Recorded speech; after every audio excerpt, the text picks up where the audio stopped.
저는 주안지방에 있는 박창수 목사라고 합니다. 저는 우리 감리교 안에서 한 10여 년 동안 말씀 사역을 하고 있습니다. 성경 필사, 또 성경 낭독, 그리고 오늘 소개할 쪽복음을 통한 생활 속의 성경 읽기 운동을 하고 있습니다. 말씀 필사는 황금 성경 구절이라고 하는 책으로 주로 진행을 하고요. 말씀 낭독은 쪽복음을 통해 생활 속 성경 읽기를 겸하고 있습니다. 쪽복음이란 성경 전서에서 마태복음, 또 요한복음, 또 마가복음 같이 한 권의 책을 따로 편집하여 출간한 책을 말합니다. 이 쪽복음의 역사는 꽤 오래고 깁니다. 어느 나라든지 성경이 들어갈 때는 먼저 쪽복음이 들어가게 됩니다. 그 후에 신약 성경이 발간되고 또 성경 전서가 출간되게 되죠. 우리나라도 예외는 아닙니다. 먼저 누가복음과 사도행전이 처음 쪽복음으로 출간이 되었고요. 그 다음에 사복음서, 그리고 신약 성경, 그 다음에 성경 전서가 출간되게 되었죠. 우리에게 이미 성경 전서가 있다고 해서 쪽복음이 필요 없을까요? 그렇지 않습니다. 쪽복음은 활용 용도가 더 크고 더 넓습니다. 우선 시간성입니다. 여러분이 집에 들어가면 성경 읽을 시간이 많지 않죠. TV도 봐야 되고 또 일도 해야 하고 가족과 함께 대화도 나눠야 됩니다. 오히려 직장에서나 또 점심시간 또 차 안에서 멍하게 있는 시간이나 이동할 때 또 누군가를 기다리면서 또는 카페에서 이런 쪽복음을 활용해서 성경을 읽을 시간이 훨씬 더 많을 것입니다. 이런 점에서 쪽복음은 언제 어디서나 말씀을 가까이 할 수 있는 좋은 방법이라고 이야기할 수 있겠죠. 둘째로는 휴대성이라고 말할 수 있습니다. 성경은 무겁고 또 갖고 다니기도 어렵고요. 또 공공장소에서 볼 때 또 눈치도 좀 보이죠. 그러나 쪽복음은 언제 어디서나 눈치 없이 편안하게 성경을 볼 수 있다는 그런 점에서 효과적인 성경 읽기 방법이라고 이야기할 수 있겠습니다. 또 하나는 전도의 효과입니다. 불교 같은 경우는요, 법화경을 한 2만 권을 인쇄해서 술에 싣고 다니면서 시장에서 포교 활동을 합니다. 우리 성경은 비싸고 또 저도 읽지도 못합니다. 그러나 이 쪽복음은 주는 사람도 부담이 없고 또 받는 사람도 부담이 없기 때문에 전도에 효과적으로 활용할 수 있을 것입니다. 도마리아라는 선교사의 그 책에 보면요, 남편에게 준 사도행전을 집에 가서 던져버린 것을 그 아내가 주워 읽고 전도 부인된 그런 간증이 있습니다. 또 조지 워버라는 OM 그 선교사의 선교회의 리더는 16살 때 우편을 통해 받은 요한복음 쪽복음을 읽다가 주님을 만나게 되고 후에 아주 훌륭한 하나님의 종이 되어집니다. 그래서 여러분, 미국의 성소공회도 쪽복음을 많이 권장하고요. 쪽복음을 교회 구석구석에 비치해 놓고 편안하게 오며 가며 읽고 또 전도에 활용하게 할 것을 권하고 있습니다. 이렇게 활용 용도가 높은데도 금액 문제 때문인지 쪽복음을 더 이상 우리나라에서 발행을 하지 않습니다. 그러나 저는 이 쪽복음이 우리에게 꼭 필요하고 또 말씀을 늘 가까이 하는 데 있어서 효과적이라는 생각을 해서 이런 쪽복음들을 계속 발간을 하고 있습니다. 제가 만든 쪽복음은 낭독을 위한 쪽복음이라고 그렇게 얘기를 합니다. 이것은 모든 쪽복음을 제가 100번 낭독을 하고요. 20번 주제 설교를 하고 또 토의를 거치고 수없이 가장 훌륭한 그 배열을 찾아내기 위해서 여러 번 편집을 한 끝에 대한성서공회의 허락을 받고 개역 개정으로 출간을 한 책입니다. 여기 낭독을 위한 이 쪽복음은 이른바 수사학적 배열 방식으로 되어 있습니다. 중요한 구절이 잘 눈에 띄도록 되어져 있고요. 또 목소리를 높이거나 주먹을 불끈 질 만큼 핵심적인 내용들이 잘 이해될 수 있게 그렇게 배열이 되었습니다. 읽으면서 자연스럽게 핵심 내용이 이해가 되고요. 또 낭독이 입에 잘 붙어 술술 읽힐 수 있는 장점을 가지고 있습니다. 또 시각적으로 배열이 돼서 디자인이 돼서요. 지루하지 않고 말씀이 이렇게 아름다운 책이구나라는 것을 발견하고 경험할 수 있게 될 것입니다. 그동안에 이제 요한복음, 또 마가복음, 또 옥중서신, 잠언, 사도행전, 마태복음 이런 쪽복음들이 발간이 되었고요. 그래서 평소에는 성경 전설을 가지고 통독을 하지만 1년에 봄, 가을 두세 번 정도는 또 생활 속에서는 쪽복음을 통해서 집중적으로 말씀을 가까이 하는 그런 운동을 하고 있는 것입니다. 그 중에서 오늘 옥중서신이라는 이 쪽복음을 소개해 드리려고 합니다. 우리가 왜 옥중서신을 읽어야 할까요? 지금 이 시대는 옥중서신이 꼭 필요한 시대라고 이야기할 수 있기 때문입니다. 옥중서신은 에베소서, 또 빌립보서, 골로새서, 빌레몬서 이 네 개의 바울의 서신을 이야기합니다. 모두 사도 바울이 로마의 감옥에 갇힌 상태에서 쓴 것으로 여러 교회에 보낸 편지입니다. 여러 교회에서 돌려가면서 읽게 한 회람 서신이라고 이야기할 수 있습니다.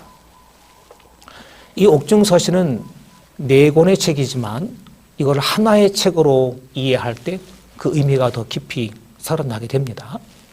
모두 갇힌 자의 자유라는 그런 영성을 가르쳐 주기 때문이죠. 에베소서 같은 경우는요, 갇혔지만 어디에도 구애받지 않는 자유한 영혼을 보여주고요.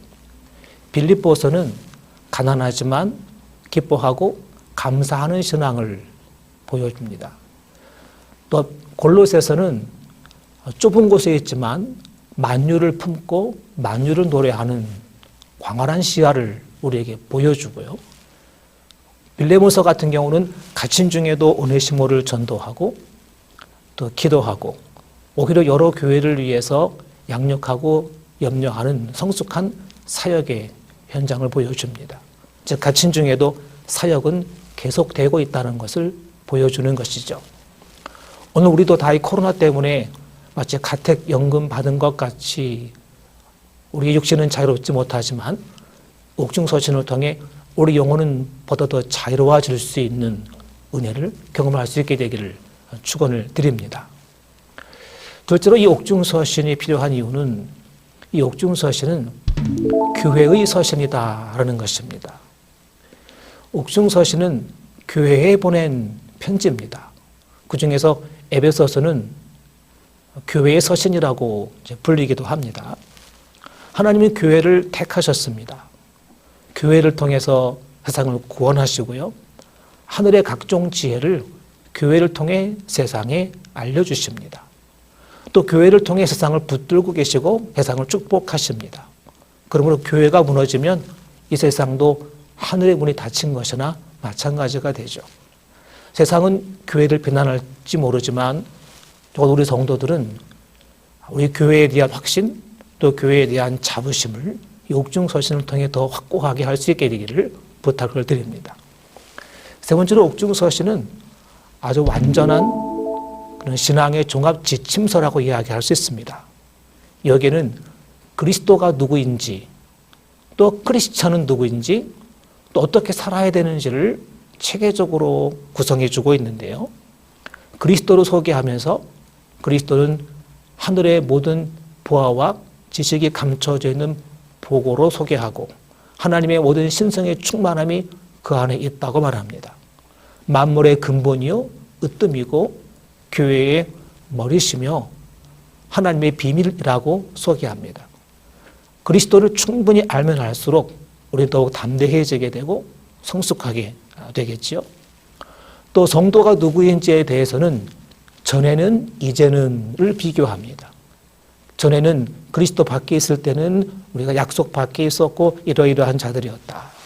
그러나 이제 그리스도 안에 있게 되고 그리스도 안에서 하늘의 시민이 되고 생명책에 이름이 기록된 자가 되었다라는 전에는 이제는을 계속 비교해 가면서 성도의 정체성을 확신하게 합니다. 또 어떻게 살아야 되는지에 대해 구체적인 권면들을 많이 주고 있죠. 가정생활은 어떻게 해라. 직장생활, 사회생활, 또 교회생활, 이웃과의 생활 속에서 어떻게 성도가 빛과 소금의 삶을 살 것인지를 구체적으로 잘 가르쳐 주고 있습니다. 옥중서신을 여러 번 읽고 할 수 있으면 한 번 정도 필사를 해보신다면 신앙의 훌륭한 덕목을 갖춘 성숙한 신앙인이 될 것을 확신합니다. 이번 기회에 여러분이 이 옥중서신을 보다 많이 읽고 가능하면 10번에서 100번 정도 반복해서 읽기를 추천합니다. 그러니까 평소에는 성경 전체를 한 번씩 통독하지만 이번 기회에 옥중서신을 집중해서 읽고 또 낭독하고 필사해 보는 것이죠. 위대한 부흥사였던 무디 목사님의 간증에도요, 자기 일생에 가장 은혜로웠던 순간은 에베소서를 한 달 동안 47번 읽을 때였다라고 말하고 있습니다.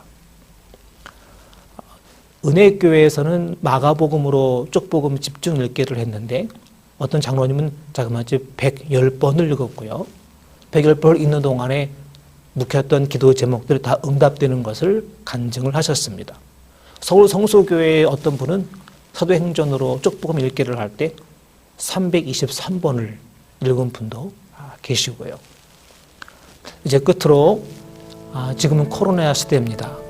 코로나 시대는 집단 영성이 개인 영성으로 바뀌어지고 있고요.